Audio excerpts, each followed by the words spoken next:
welcome to Powerful, the Power Metal Podcast. The most powerful podcast, opinions, that thing that Kyle likes to say that I never remember, and I should. I do forget it on purpose now. It's just funny. It's just funny to screw it up. I thought I was the funny one. Yeah, but I'm here once again as your host. I'm Fernando, if you don't remember me, with my good friend Kyle. And Hello. We have a guest this time. If you're on YouTube, you can see. If not, you can hear. Please, our adorable guest, would you introduce yourself to our audience? Yeah, for sure. My name is Lauge, and I'm one of the founders of the festival called Ep76, which is located in Roskilde in Denmark. And then I'm doing some other stuff too, but I think that's the reason why I'm sitting here. That is mainly talking with you guys. That's the main thing, because anyone that has listened before should know by now what a good time we had. The 2 times we went to Epic Fest. Looking at going a third time now, which wasn't in anybody's plans. I feel like Epic Fest started as like a joke for us. Like, what if we went to this goofy little festival in Denmark? And now here we are on the precipice of our 3rd year in a row doing it. It seems like the exact same situation as last time we spoke. I think it was like we're not really planning going, and then you were planning, then you went, and then now we're in the same situation again. Right when we thought we were out, you pulled us back in. Yeah, exactly. So we must be doing something right. I assume. I think so. I'm gonna be honest. When we were there last year, and we saw the first announcement of bands that you did that was gonna be there in 2026, a lot of our friends immediately pulled up their phones and started booking hotels for the next year. It was pretty unexpected that it was gonna be that strong of a reaction, because many of them were like, "Oh yeah, I can't believe we did this. We came all this way," and then suddenly they're looking, "Oh, I want to see that. Okay, I'm getting my hotels now." And I've seen that everything near the venues is completely booked accommodation-wise. Yeah. It's been for a couple of months like that. Probably no small part because of all the people that instantly decided on that first announcement, we're coming next year. So that's a good lineup, even when it wasn't complete. Yeah, I think we managed to make a good announcement package. And also regarding the hotels, Roskilde isn't that big, but then again, I think we talked about it last time also. It's like Copenhagen is like 19 to 25 minutes away with like trains going also in the nighttime. And there's actually applications in English and it's possible to buy on the app. So I think we're trying to help people realize how easy it actually is to just like find a place near Copenhagen Central Station. Yes, 100%. It is an easy ride. You're taking it from Copenhagen also 1 or 2 times. Most of our many of our friends last time did that. They stayed in Copenhagen in some hotels. I mean that next house hostel that's next to the Central Station. That's very cheap. And they just took the train, no issues. For both days. And we know some people that are doing that next year too. Like they were outright, that's even cheaper than trying to find one of the few Airbnbs or hotels that are near the venue in Roskilde. And it's not a long trip by train. I looked at the worst case scenario looking at Google Maps, and it's like me going to a gig here normally. So it's not really a problem. So it's really easy to pull it off, even though everything close is already sold out. It would be a mess if we were located like an hour away or more. Maybe from a Danish perspective, that's a catastrophe. But like 19 minutes, that's doable, I think. And compared to a lot of other places, the public transit works really nice there. So my American mind can hardly comprehend the joys of European public transit. I'm actually considering reaching out to like the public transportation in Denmark to see if we can make like a collaboration about it, good storytelling about how good they actually are seen with other people's like non-Danes perspective, because it's like it's a general joke that is never on the time, and people are always complaining. But then when you realize it's actually pretty well functional. All things considered, it is very good. Like, we have a very decent public transit down here in Buenos Aires, but yours is extra nice. I really like your trains. Like, to be honest, riding those long trains was very nice. Except the time that we accidentally went into the quiet car, which is a concept we were not aware of, and we were made aware of it very strongly, and it was like 10 metalheads giggling, trying to stay quiet, with a lot of people looking at us very angrily. Nice. Yeah, it's a good concept. I always prefer to sit there, because then it's like, then people are not interacting. And we honestly had no idea. It was an honest mistake, because we came on like, it's all of us just talking and whatever, and then suddenly people are like, hey, shh, silence on the quiet. And, oh my god! And it was one of those long trips, so we were all settled. We had luggage and whatever, so we just stayed there trying to hold. But yeah, it's actually also it's possible just like have a good warm-up party in the train when you're traveling, because it's like you can sit and drink beers and hang out. I'm not sure if it's allowed everywhere in the world to just have beers and food and have a good party going. But here it happens. Yeah. I think when we went to Midgårdsblot in Norway. I think it was that time where we realized, okay, shit, this is not allowed. I think let's put this packet again.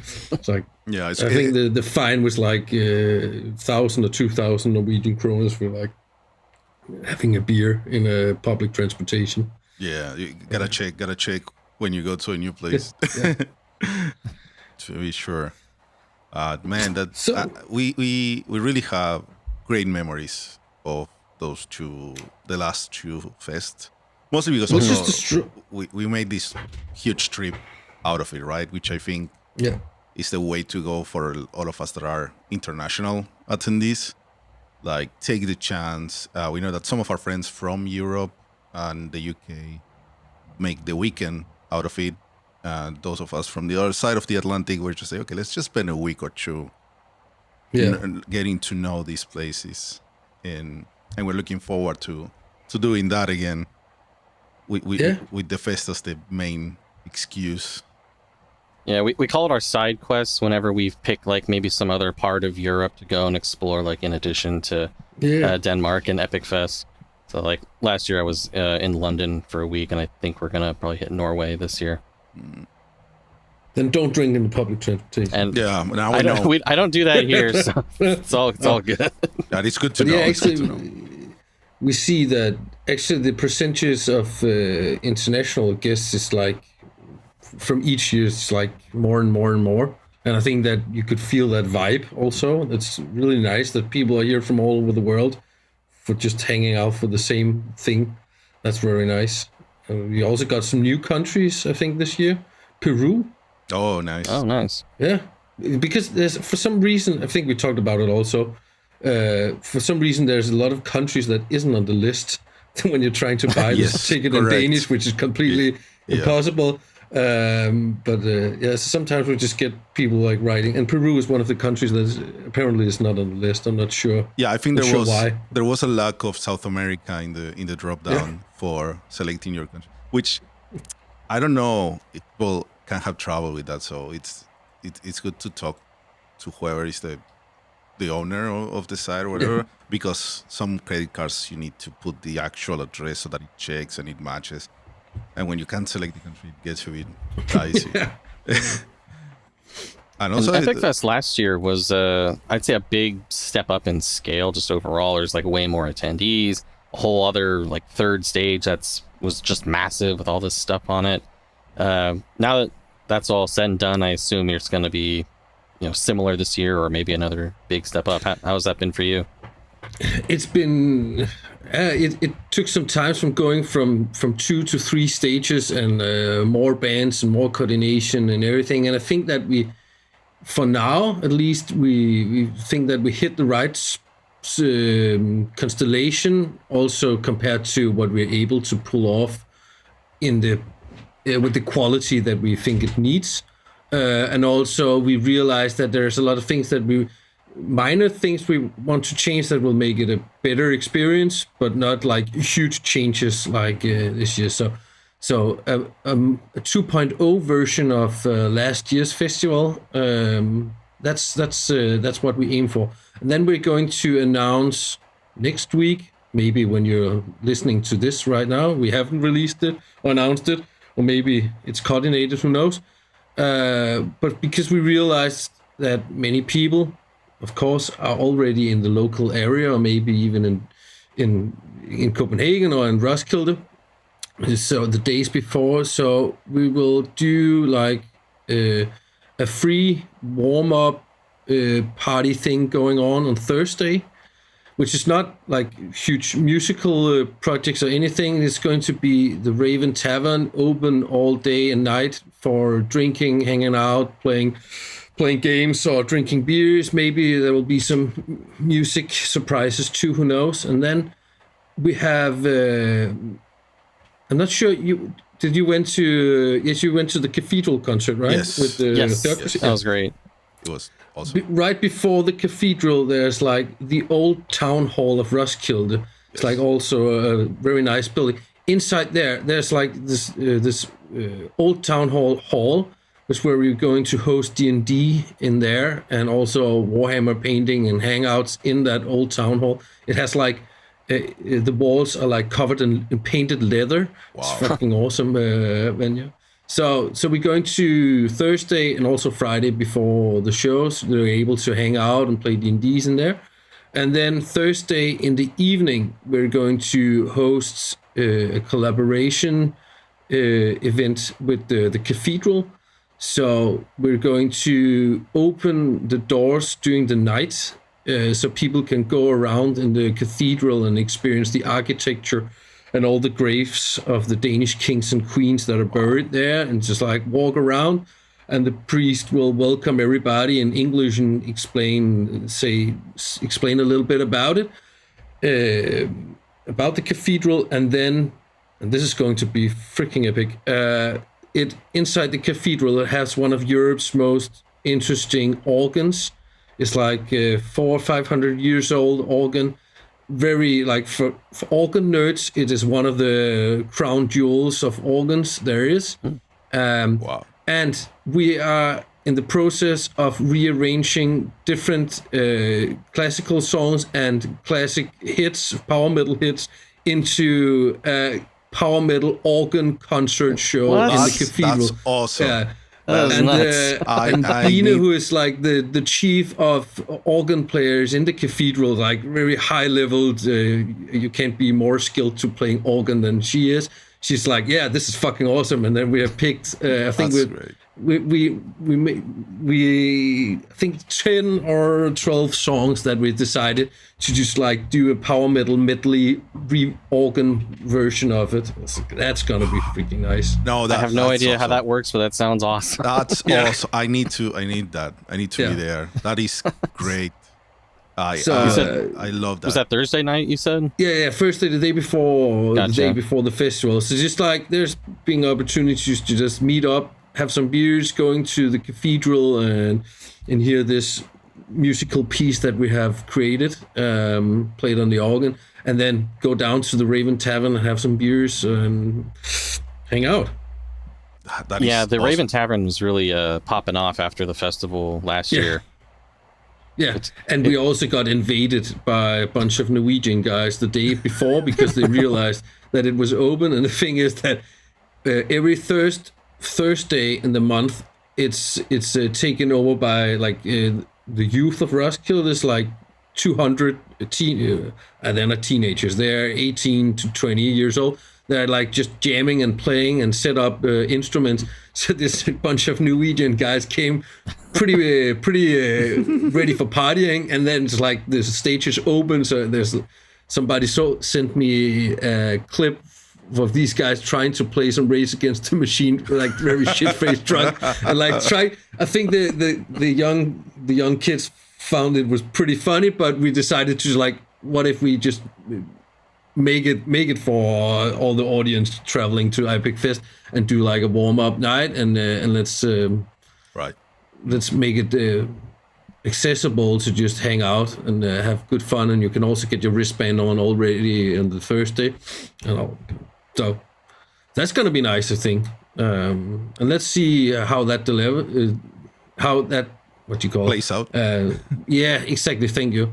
And then I have some major ideas for developments of side events and side quests for Thursdays in the future. But this is like the first step to see how it works and the flow, and also introducing the old town hall as a nice location for like where you can play and bring if you want to play some Magic or whatever, bring your cards and when you're good mood and meet new friends and hang out.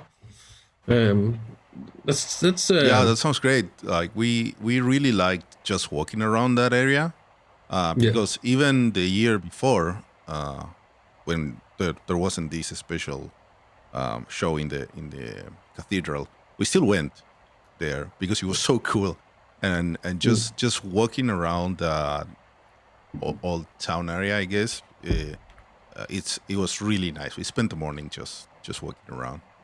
And I love how you guys just like take over the town at this point. Yeah. The cathedral, the town hall, the bars, every freaking hotel, the whole like town community center is where the concert is.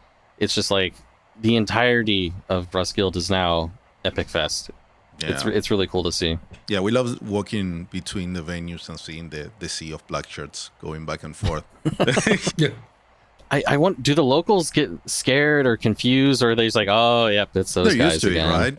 At this point, they're getting more and more used to it. But actually, there's still metalheads I know which isn't into power metal, but they haven't actually realized that it exists. So I think it still comes as a surprise for many people that they realize that something is going on. But I think there's an opportunity to just like invite people to also be part of the festival and sneak peek and see what it is by opening it up like this first day events where everybody can attend. And also I think that many churchgoers will, because it's like this night opening church where you can go discover the church.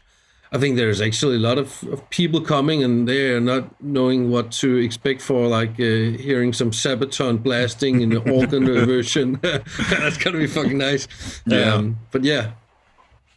So yeah, it's nice that the whole town is like really into collaborating. That's nice, and I think that's why we also love to do it here in Roskilde. Is like people are so open-minded for music experiments, basically also because the big festival in Roskilde in the summertime, that's like 135,000 people. So it's like a festival is a part of the city's DNA. Yeah. But making it a city festival, that's something different and new that people really like and enjoy. So we try to explore how to develop the festival into the city, invite the city into it, but with being very careful that you're not destroying the community feeling that everybody attending the festival from all over the world, that it's not going to be destroyed by opening it too much up for like everybody. So but it's, of course, it would be nice if people buy tickets to go see what it is, but I think the community feeling that you in the power metal and community, that's the unique thing of going to the festival. So the balance in between those two things that keeps opening it up, so maybe people get more interested in it, but still maintaining like the real nice power metal community feeling that I think that you also experience. Yeah, 100%. Definitely. I think that's for us was a very big thing that really pushes us to also like, let's keep getting together in this event So you're saying that you would not plan to travel to Roskilde every year if it wasn't for the festival? Is that what you're saying? It was like, honestly, I still have to explain to people where I'm going here. Because I'm like, are you traveling somewhere? Oh, I'm going to Denmark.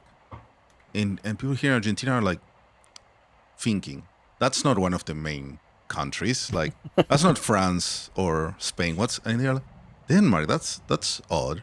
And then the rest of the explanation sometimes doesn't help. But it's really cool, because if we were just like, I'm gonna be honest, most of the cool bands that you have in your lineup that we've seen the last 2 times, that a lot of my friends from Europe are like, oh, I'm gonna see these guys for the first time, or the guys from the States, oh, those never play here. I've seen them in South America, because a lot of power metal bands come play here a lot. I'm gonna see Fabio like 5 times this year, to be honest, between all his different things. But the whole context is very different, because it's not just going to the show. We really had a great time in the in-betweens in Epic Fest, and that's something that's really cool. We went with a large group of people, right? We had like a large pool of friends already to hang out with, and we still talked with other new people, just because we were in a context where, we like the same things, and we are in the same kind of conversations anyway. So it was so easy to just sit alongside a different group and maybe start talking with someone else, just because maybe someone was like, oh, hey, do you have a battery to charge my phone? Yeah, and where are you from? And I'm from here, call me, blah, blah, blah. And we had half an hour conversation. And that's great. And I think that happens because of all the in-between band stuff. The little tavern being set up, the little band playing, or having to go between the 2 venues actually feels like, oh, let's stick with a little group when I go, and maybe let's catch some food on the way together, and then we'll go to the next show and then back. All of these little things, like, it makes it really, really cool. I didn't go to the D&D stuff, but I talked to some people that did, and obviously they really like it. That's why they go, and have it also playing with other people, talking, making new friends, and it's really, really great. Yeah, I know a friend of mine brought Warhammer stuff and was doing, I think, like the minis and the painting and whatnot. We talked to people who did the D&D. So I love that you're capturing all of those different aspects of the weirdo nerds who are coming all the way across the world to this. Mm-hmm. And like, as much as I love the American festivals here, there's much less of an international presence. There'll be some, but not nearly the same level as when we go to Epic Fest. And it's like, oh, there's the Italians over here. There's people from, Argentina and Peru over here, all the Americans, those troublesome British people. Plus so the guys the people from Indonesia were there last year. That's people come from Japan. Like, yeah. It really is everything. It feels like. Yeah. It's Australia. Last year it was 36 different countries, I think, and we're in the same amount now, and there's still lots of months. Yeah, Peru just added, and people are still coming in, and it's like, as a Danish music journalist said to me, he's like, I've been here like for 10 minutes now, and I've heard 5 languages, which I'm not sure what it is. But then again, everybody is like able to, as you see, like speak English and have a good time and have so much in common and so much love. Basically, everybody's just there to have a good time. I haven't met a dickhead on the festival yet. Yeah, we haven't seen any either of the times we went, which happens sometimes. Like, eventually, you have enough people that someone is gonna be a bit of a night. But so far, we're doing great. It's really working out. Yeah, this isn't like a Epic Fest specific thing, I suppose, but I recently brought a friend of mine to his first power metal show in Los Angeles. And every time it comes up, he's like, wow, the power metal people were so nice and cool and friendly. And it's like, just, you're taking that and you're just like concentrating those good vibes even more with like a festival like this. Yeah. Glad that you have that experience of it, because that's like the whole mission with the festival. I would say, like, of course we love the music, but also like to create a place for people just to meet up once every year and have a great time and share the same passion and share lots of beers and drinks and food, and that's unique, and we feel very lucky that people like this idea and keep supporting and joining the festival, because that makes it possible to us for keep developing the things and keep making new projects and side events and collaboration with artists, and basically because people are supporting and keep coming and really stepping up for the power metal community internationally. That's something very unique that we feel very blessed with, I would say, because it's when we started the whole thing, just like in the Gimle venue, the small one, basically 3 festivals ago, that was it. It was like the small stage, 550 cap. And I love that you still have the Gimle venue as part of this show, though, for those more intimate shows. Yeah, some of our best memories are in the Gimle shows. Yeah, and it's because it delivers something completely different. Like, you're so close, you're so intimate. That's just not possible to get on a bigger stage. But then we're still trying to make all the bigger stages very nice and very unique in their own way, or deliver like high-end sound and light quality instead of just like trying to recoup money, but actually invest in creating the best possible experience. Try putting every fucking dollar into like making it the best thing for you guys. Now when you're like decided to travel here. The big stage last year had like all the big set with the rocks and the runes and all of that. Is it another like big fantasy venue you're doing up for that one this year? It's going to be pretty much the same because it's going to be this. Many people who were there last year would realize that it would be like the same version, but just more smooth and better, I would say. And there's lots of things as organization that when we went for 2 stages and half the size to this size, with the same amount of time for me and Søren, who is project managing the whole festival during the year, it's like we need to focus on making it more smooth instead of like making a big jump this time. Because I think that's what will make it.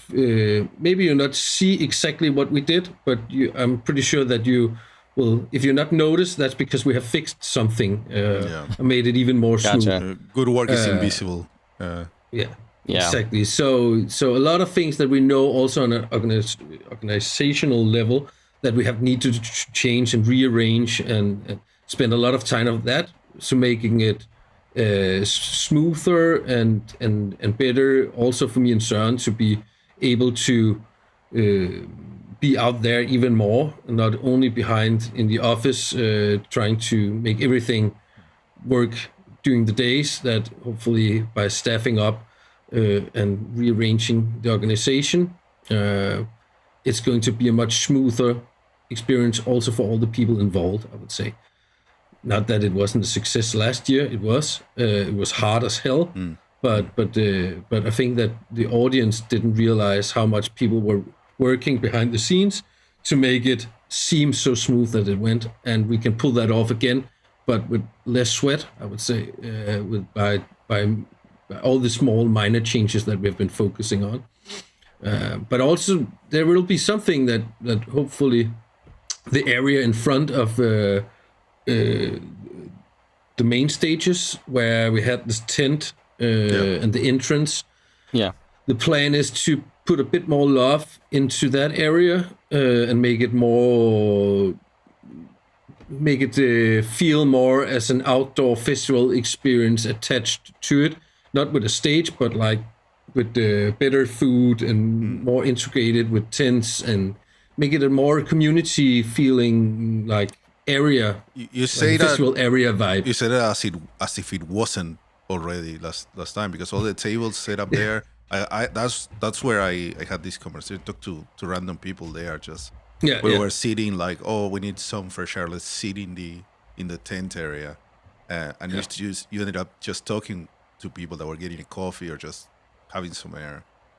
So it's great to hear that if it's gonna be even more more of that. Yeah, that's the thing. It's like I think we pulled off a very great festival in many ways. Last year we just have ambitions to make it even better and keep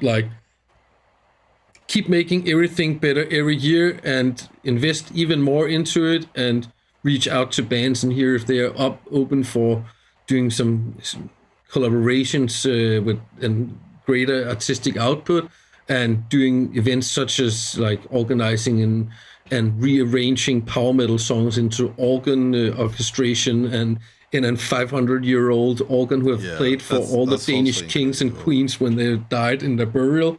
So it's like making new stories and making new projects all the time instead of just trying to cash out on some events. That's not a goal, not at all. Invest everything to making it the best possible experience for people who attend it, because that's when people are traveling from so many countries to Roskilde and so many kilometers, we just have to deliver the best possible festival, so we can like with proud in our hearts say that we really did the best possible we could. That's really great. That's very important. That's great. That's great that you put all this effort. And people should know, because the average music festival attendee really isn't aware of all the work that goes behind the scenes to doing even the bare minimum. And everyone listening should know that this is a ton of work, and delivering at this level of quality. Because last year in the big stage, the Stratovarius show, one of the best sounding shows I've ever been to in my life. Sound was perfect, which I was very surprised about, because it was a huge space. So my first thought as the sound guy is like, oh, the reflections here, it must be so tricky to mix this place.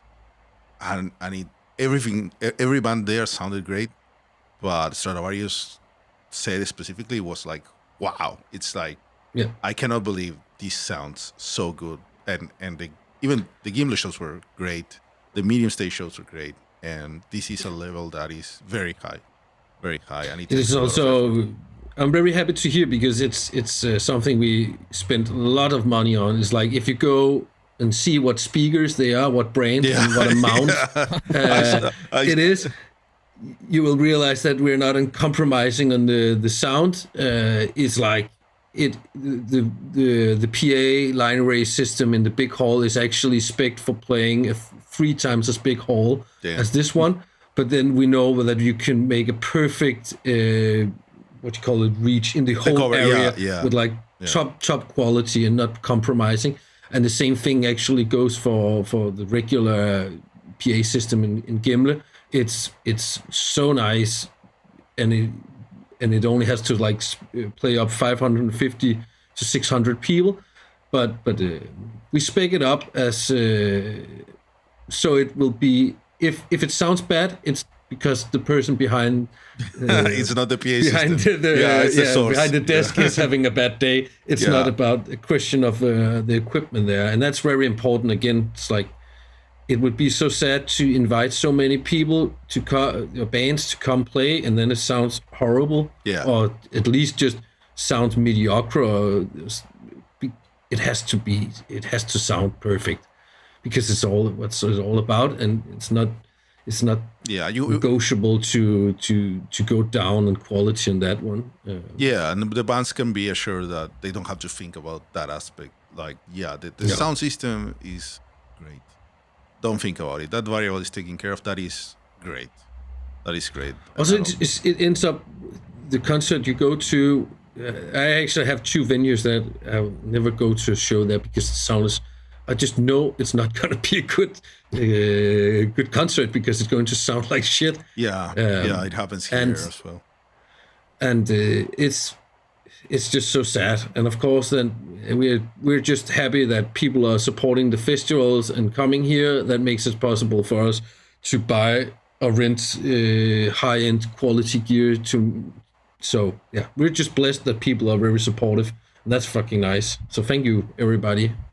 Yeah, because another thing that probably the average concert going doesn't realize is that this is not in general a big margin business. Like if you don't go, if all the people don't go to the festivals over and over, it's very hard to sustain them and keep them alive. And we've seen that with other fests in other countries recently.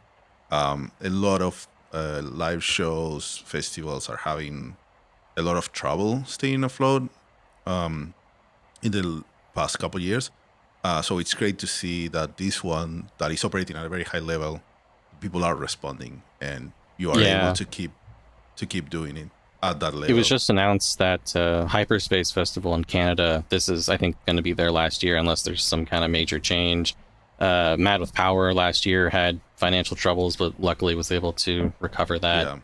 Yeah. I'm not sure about Mile High Power Fest, which is a newer one, but I'm glad.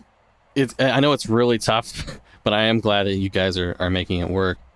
Maybe I'm getting ahead of myself here, but would you ever even make it a 3-day long thing, or is it two is comfortable with where you're at?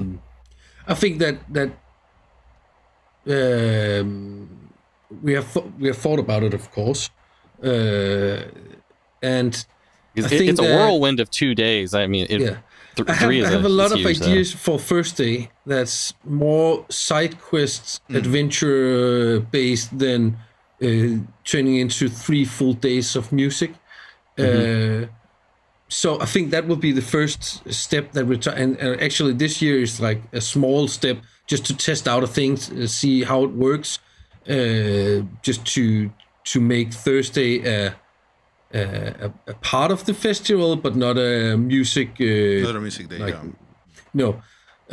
See how that goes and the feedback on that, and then I have a lot of things that I want to test and evolve,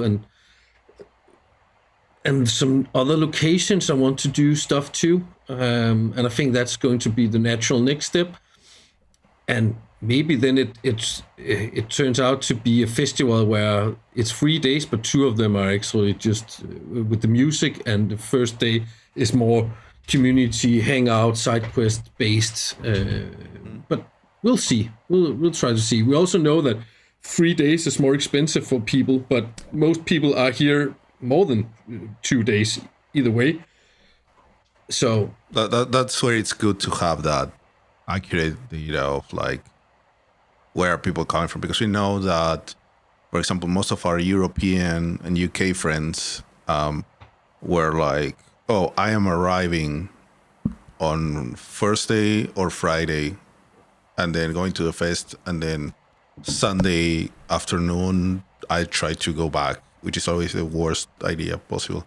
But that's what they have, that they can make it because it's a short trip. They don't need to take a lot of time off work, whatever. I know that those of us that have a longer travel, then we say, okay, if I'm going to fly for 20 hours, I'm going to stay for more than 20 hours, for more days, right? Yeah. That you want to strike a good balance. A couple more days hanging out in Copenhagen. I went to Tivoli, the amusement park last year, a couple days after Epic Fest, and that was a lot of fun too. So just having that like bit of cool down before all the 20 hours of flying back or whatever it is definitely is nice. Yeah, so with a lot of international people, you probably have that, and with locals, you could have as well. Well, locals like the surrounding countries, right? Because it's so easy to get from one to the other. That's probably a good source of audience.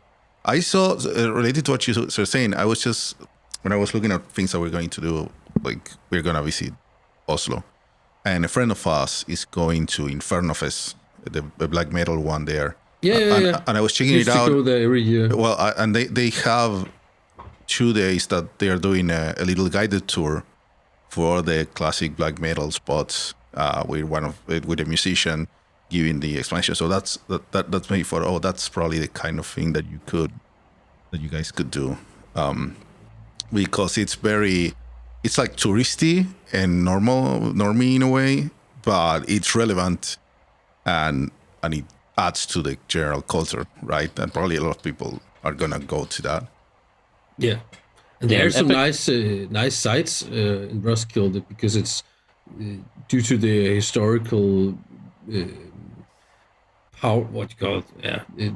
due to our history, actually, because it used to be the capital of Denmark back in the days when the Vikings. So it has a lot of Viking history, and then it's also the royal burial site for all kings and queens. That's also Roskilde and the cathedral and stuff like that. So there's plenty of epic stories can be told about real epic history, and that's we've been taking the first step this year by inviting it into like seeing the whole cathedral and stuff for free and hear this organ. But there's definitely, as you say and point out, there's lots of nice opportunities to unfold, and you guys already the first year in 2024 already went full on tourist. I remember, as I recall it. I think so. People are discovering it by themselves, but it would be nice just to package and maybe also get the best people to tell the stories involved. Yeah, that's the main thing. That's what adds a lot of value, and maybe that's also the thing that convinces a lot of people to actually pull the trigger and decide to go. Yeah. Like Epic Fest, at least for me, I think really exists in this interesting overlap of you have like the metal festival, but it also can sort of double as like a nerd convention and a Renaissance fair, kind of all mixed together. And I think existing in this like historical Viking town really adds to the whole like fantasy element, at least speaking as like an American, where like when I go to a festival here and it's in Atlanta, no shade to Atlanta, but it doesn't feel magical as opposed to going to the real Viking historical everything. You know? Even when we step outside of the venues, it still feels, we are in this medieval European city with all the maybe to a European it just feels normal. That's the thing. But for everybody else, it does feel like it's an adventure. It's also probably like for us, or for me specifically, it's like the difference between living in a big city and then suddenly going and whenever I am, I just look and I see the cathedral because it's on the highest point and just shining there, and it's already like kind of magical just because of that. And then walking around town is so nice and pretty and chill, but it has that general vibe of like, the festival is the whole time we are walking around here. And really, to everybody, go check the cathedral inside in the evening, because it's like something completely different in the night when it's dark, and it's like it's really architectural interesting cathedral thing. And so go there on the first day, and then also don't miss out on the organ concert. I am gonna be there. Definitely gonna be there because I'm super interested in that. I really want to hear that organ blasting. I'm curious, when Theocracy did their acoustic show at the cathedral last year. Yeah. Was it specifically planned to have them on like during sunset and like the golden hour of everything hitting them just right? It was magical to see it like that. It really was. Or it was destiny that it happened, I would say. No, it wasn't planned at all. It was basically it was the only time it was able to pull it off, I would say, because they have burials there before, like every Saturday and Friday, and they have burials, and then the burial stops at, I think it was like 2:00 or something like that. And then we can take over the church like from 3:00, and then we had to, how fast can we set up a stage? How fast can we set up a PA system? And delay speakers down the cathedral, do a proper sound check, and then also have doors, get people seated and everything, and not clash with one of the major headliner shows. And that was why this is the exact only moment where it's possible to pull it off, and then it happened to be a very magical moment. Yeah, it lined up just perfectly. It was great. The logistical challenge of scheduling the dozens of bands on the 3 stages and like trying not to make the like difficult choices of, okay, you're gonna have to choose between these 2 bands. It sounds like a nightmare. I don't envy you guys needing to do that. It is hard enough, and then by adding Cathedral during the main music days too, with doing something magical up there, it's like now you have 4 stages. So you make it even, and that was why we also had like a reservation ticket with a low. I can't remember how much it was, like €10 or something, like $10 around that. Something like that, just to make sure that people knew if I skip one of the 2 other shows that I know I can get into one of them at least. If I decide to go up there and then I can't come in, then I actually miss a whole show.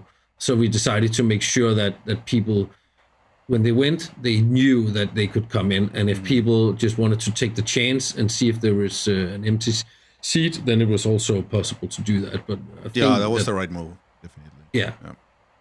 And the Cathedral during the first day, this is not a seated thing, so you can just walk around in the whole Cathedral. There's not any strict rules or anything. It is a part of the church, of course, and the priest there is very like saying welcome to everybody. And if people want to take part in something, then they're off. But it's very also when we are going to announce it soon, very important to say that it's not like something that where you can act inappropriate. Of course, you can act inappropriate, but there's not. If I went to, let's say, Japan, and I was going to enter a holy temple or something like, I would be shit nervous to do something cultural wrong. Yes, right. Speak. Can I speak with my friends? Can I just walk around? And basically, this is what you can. You can't fuck anything up. You can come in. It's like in an open room. You can go have a chat, talk, and experience the whole architecture, and then there will be music playing at like an hour, 45 minutes, something concert during this whole evening, and people are just going to know that you cannot do. You should be acting very inappropriate to act inappropriate. I think makes sense. I think it makes sense just to tell people, remember people, just be respectful. That's the only thing that matters. Because this is not just another venue, it is a real It is very church. important for some people. For some people, this is a very, very important room, and be respectful of that. But then again, you're very welcome to walk around and act and being a tourist and not taking part of any of the religious stuff that the place holds, because it's the Danish Protestant church is not very strict in any way. It's very loose and modern in its approach to things. Why they also allowed us to collaborate about doing power metal organ shows in there. I'm very glad the town of Roskilde hasn't like branded like you and Søren as like menaces to society, unleashing all of this chaos. It's like, no, this is just cool stuff that you guys get to do. Exactly, and everybody is just like very into tapping into the festival and see if they can be a part in it in the way that makes sense. We also work with on a project where lots of young kids who isn't able to take part in the regular educational system or work, regular work life. They're in a school where they are getting qualified to, in a more safer way than a regular school system, with lots of more attention to each student. And we're trying to make a nice collaboration where they can come and have a very successful experience of taking part in a team in the festival as an volunteering, and also being a part of the atmosphere team and stuff like that. So really give these kids some very nice opportunities to get some positive real life experience with working and being a part of a festival team. And that's been spending a lot of time with trying to build up like this collaboration with this school and kids. Very interesting. Really looking forward to it, and I'm just sure that it can. Everybody knows that the feeling of being a part of a group or being a part of something, and get a successful experience by I made this or I was a part of making sure that this worked out. That's something that can make people shine, and we really see that it's possible with this festival because the audience and the approach to everything is just so open-minded and open-hearted that there's room for taking in people who isn't maybe very skilled at something, but we have the heart and the time to let them in and grow within the role we give them and support them, and who knows, maybe they will be the one running the festival in 10 years if they fostering development like that's really great. I'd love to see like investing back into the community like that. Yeah, that's something we really try to see where we can do that, where it makes sense, and also do something that's beyond music and partying, but actually try to see if we can make a difference for people locally also. If we have the time and we have the possibilities, I think we should just do it. Like if we can, we should do it, and that's luckily we are able to do that. Yeah.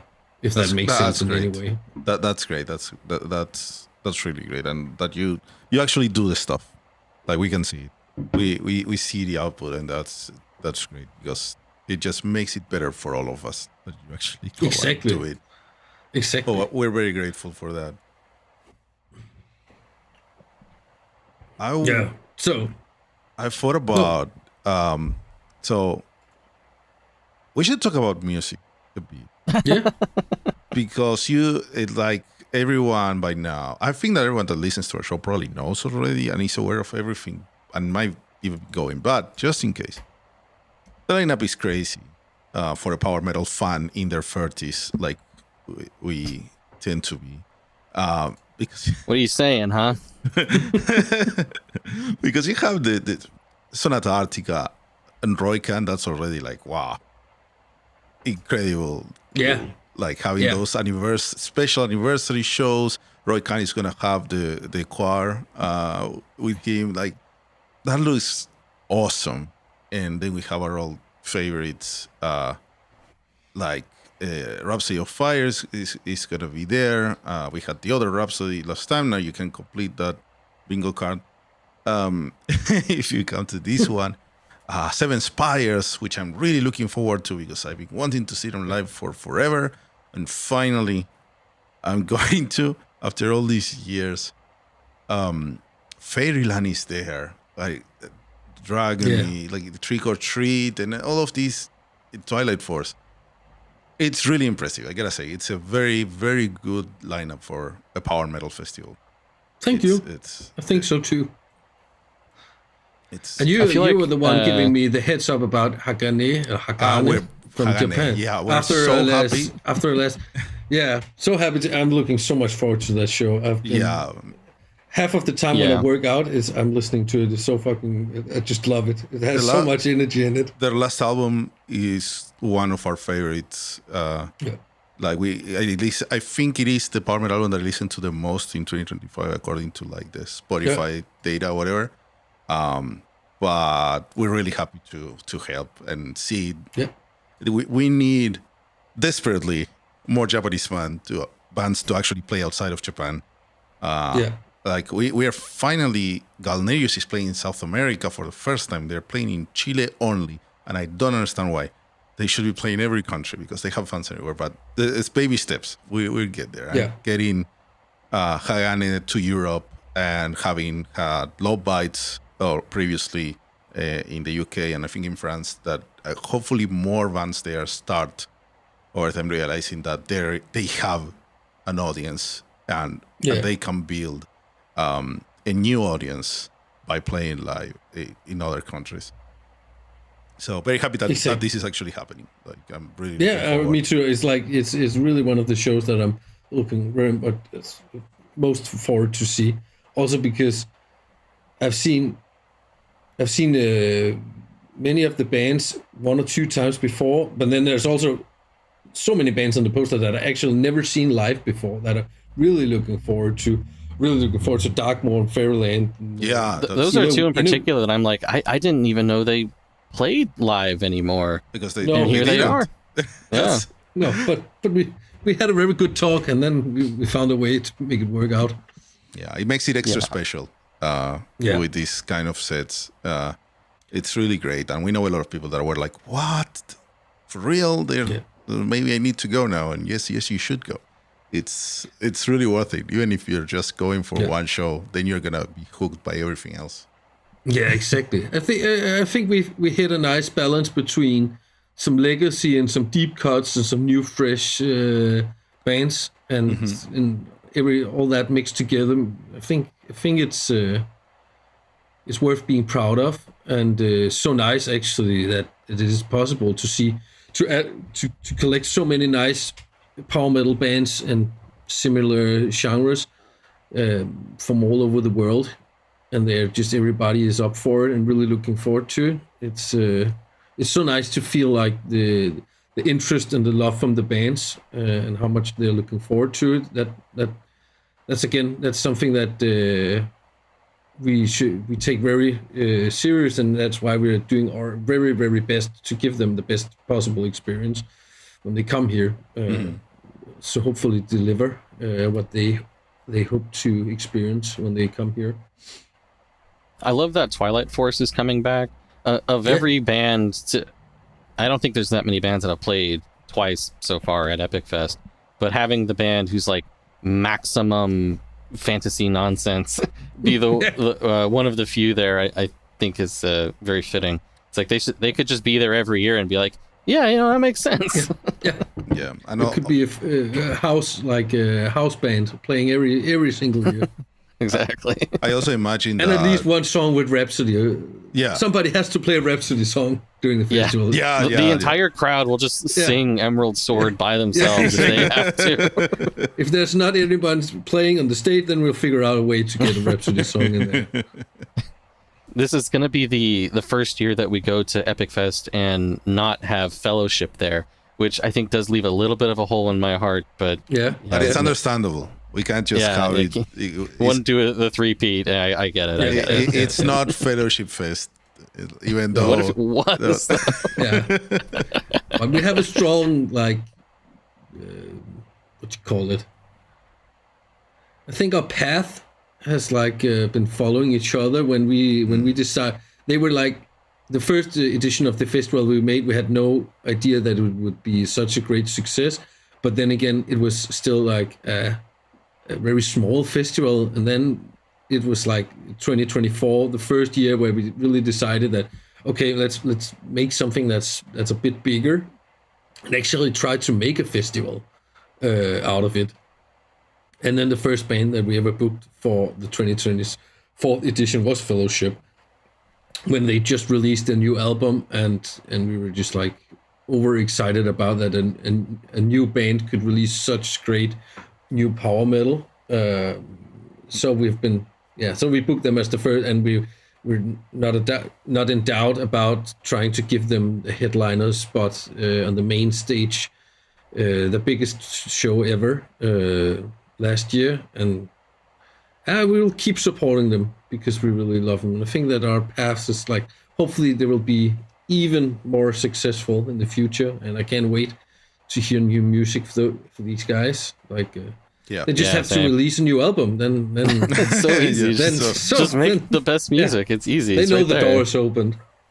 Yeah. We're also we are very supportive of them. We really like what they do. They are our friends. We were their first interview, actually. So we're all in the same path. And Matt was on the album that you're literally wearing the shirt of. Yeah, Matt was on an album that he's a guest vocalist on my band, Leons and Fron.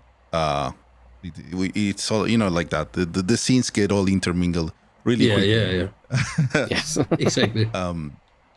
But we can not have them one time. It's fine. Yeah. It's all right. 1 year break. 1 year break. Yeah, get me out of my comfort zone just a little bit if you must. yeah. Exactly. Oh man, this is looking like it's gonna be awesome. I really can't wait. We still have to finish booking our stuff, but we're going. Yeah. We have the flights, so great. This is happening again. I can't believe we're actually doing it again. Even after all this chat, we're having the exact same conversation in a year. Yeah, you can't really imagine that I'm actually doing this because at some point last year I was thinking, well, what I'm going to do something different next year. I'm going to go somewhere else, right? Because so far I haven't traveled to the same spot twice, like in a row at all, and suddenly it's Denmark, and that wasn't on mine. I was never. It was never in the plans. Like, oh, my first time in Europe is gonna be Denmark, and my second time is gonna be Denmark, and my third time is gonna be Denmark. I take that as what do you call it? It's an endorsement. A proof of concept. An endorsement of the our work. Thanks for that. No, like it really, it lives up every time, and it surpasses our expectations, and then it hooks us up again. And I'm sure it will somehow, and I will have to figure out some way to fly again. Like I swear, Buenos Aires, Copenhagen is the least popular flight route. There's like 2 options, and they are so expensive, but it's worth it in the end because we have such a good time. Very good together. I'm looking forward to hear what you think of the 4th edition of the festival, and I really think that it will be, as I said, a 2.0 version of last year, just better, smoother, and optimized version, and hopefully that's enough to make you come back for the 4th time again. Need to come back one more time. Yeah, you guys need to have a year where the lineup just totally sucks, so just we can rest for a bit, and then be ready to come for the next one. What if we did a death metal version of it? Wouldn't that be a great idea? That would be a nice move. It might still be pretty cool though. Yeah. We like, our tastes are very varied. Even though we do a power metal podcast, we actually enjoy a lot of different stuff. Yeah, me too. Yeah, it's just, I guess the power metal is where our hearts lie, I suppose. Yeah. But I think that we're not going to leave the main concept in any way. It's going to, and luckily there's so much new good music coming out in the scene that makes that it's possible to make a new lineup every year with very few bands have been playing earlier years, and still be like very nice and very interesting, and with a lot of surprises too for people who might doesn't know in some of the bands. All of the bands that we have picked, we are pretty damn sure that they will surprise everyone if people don't have any relation to them, and there's a few ones that we have never seen live, but I really hope. But most of them I've seen once at some point, or checked them out on any live show recordings or something that really indicates that they're able to deliver fantastic shows. So some tough choices for people, but then there's a reason for people to come back, and then also possible for us to welcome them back at some point. To build off something you mentioned there, like, would Epic Fest do like some kind of like official live recording, live like DVD type thing, or do you want to just keep it as like its own contained thing? I know sometimes people will do like live streams or pro shot shows, but or they'll just just keep it as its own local thing. For now, I don't think that we'll do any live streams of the festival, because I think the real experience of the festival is actually to be there and be a part of this thing where everybody is in it and have been traveled, and this magic, the community and all the side thing. That's actually what makes the festival, together with the music, of course. And I think, me personally, I think it would be less interesting to just watch the shows from the stage in a digital experience, but maybe we change our mind at some point. Of course, that some of the things that, like the opening show with Fabio, we recorded that and released that so people can like see what it's all about also, not just the after movie, but lots of highlights from the weekend, but also like some musical performances, and also the Theocracy, 2 songs from the Cathedral that we recorded and released. But I think it's going to be in that level. I don't think that we'll end up live streaming the whole thing. I like to have that. I just have maybe like little tastes of it for some of the more special things.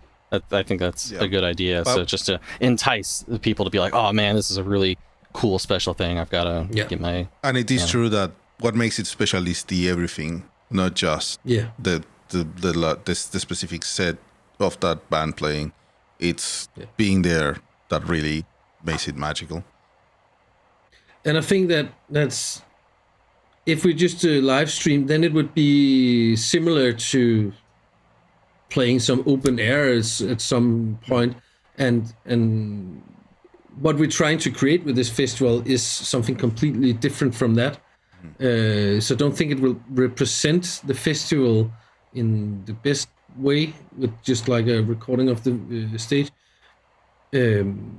Also because it's like it's still, of course, we scaled it up from the first year 4 times, but it's still very intimate, and it's very like family hangout.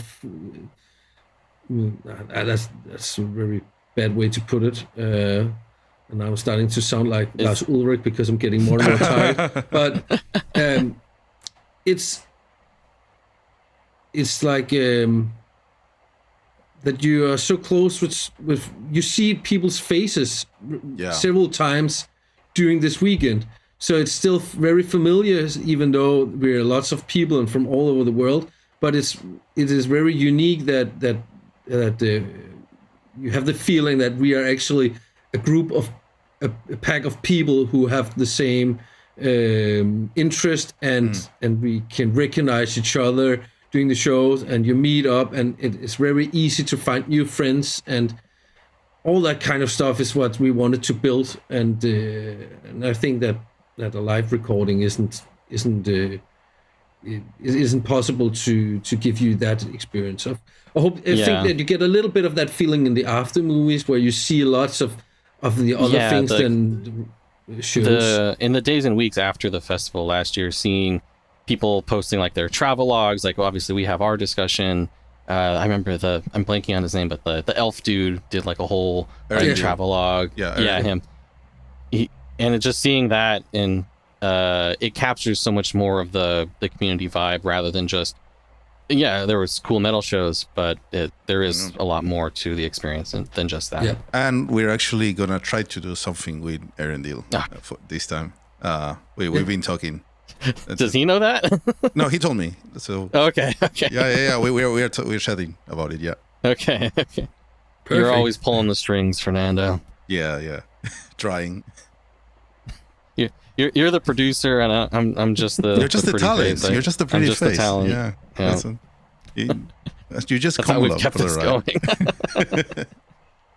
Well. Really looking forward to hear what you think of the 4th version, and I think that we are on the right path with this festival project, and it's very nice to see that we've been able to realize so many of our ambitions already in 4 years. But we're very open for feedback and ideas from you guys and everybody else to how to make it even more epic. Because somehow it gets even more epic. I don't know how, but it does.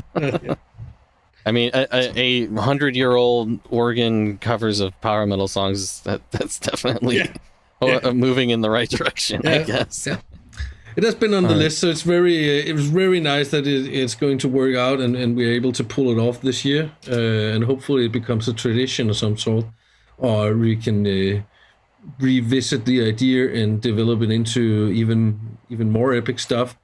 Think like keep trying to make everything around the shows better, more smooth, more detailed, better guest experience in every possible way, and keep trying to come up with ideas that are unique for the festival. That's why we would love to do it, and that's what it's all about, I would say. That's awesome. I don't think we could put it any better than that. So I think we might look to wrap things up here. Yeah. Again, thank you for coming on again, Lauge. It's been always a pleasure talking to you. I know it took us forever to get this properly scheduled, but we did it. Persistence, we did it. You gotta believe. Yeah. So thank you for coming on and candidly chatting with us about all this. Yeah, thanks a lot, and we'll hopefully see you around when we get there. Yeah. At least for 5 minutes between all the craziness. And everyone else that's listening, hopefully we see you there as well.